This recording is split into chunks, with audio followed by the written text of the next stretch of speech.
Shaka, as we look at this one, I mean, any chance you giving Porto any chance in this tie? Well, like in all the ties, when you get to this stage of the competition, a quarter-final, you are coming up against good teams. But as you look at Porto, and as much as you applaud the two legs that they played against Juventus in getting here, Juventus had a huge hand in that, in some of the goals that they conceded. And the one thing you have to say about Tommy Tuchel's Chelsea is they don't concede. They certainly don't give goals away cheaply and won't do that against Porto. And so for me, that's what it comes right down to. Not giving them the cheap goals. They do have more than enough firepower up at the other end. Porto have shown that they do concede and concede rather cheaply themselves. Chelsea go through.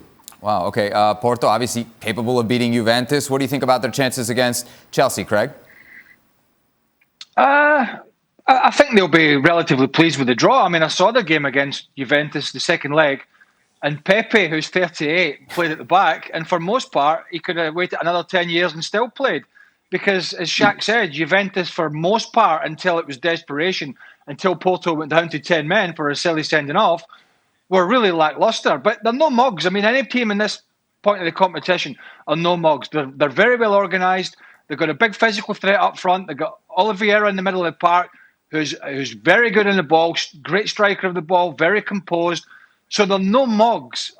But I just think with the organisation that Tuchel's put in at Chelsea and the momentum that they've got over the two legs, they could go through with the odd goal or two, because Chelsea haven't been scoring a bunch of goals.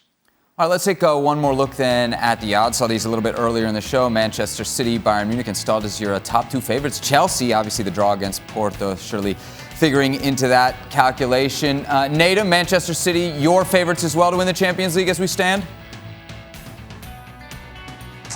Well, I think they're in the best form, so technically I understand why they've put them there. But given the fact they haven't made a final, I'd always be a bit hesitant. But I think when you look at some of the factors coming into this stage of the season now, where Pep has been more consistent with his approach, I think the team is very much understanding what's required, and they seem to be able to handle and manage games, which is a strong asset to have.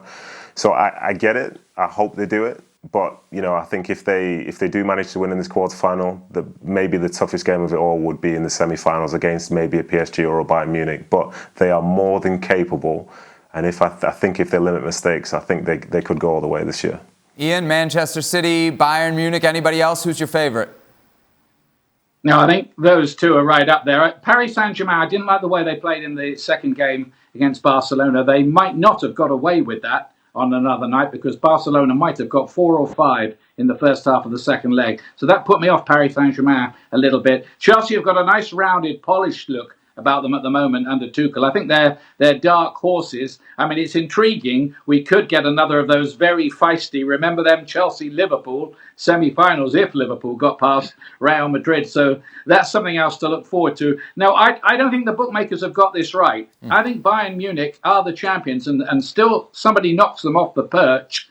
They deserve to be the favourites for this competition. And, of course, it does look like it might well be a Bayern Munich Manchester City semi-final, which would have been a decent final, wouldn't it?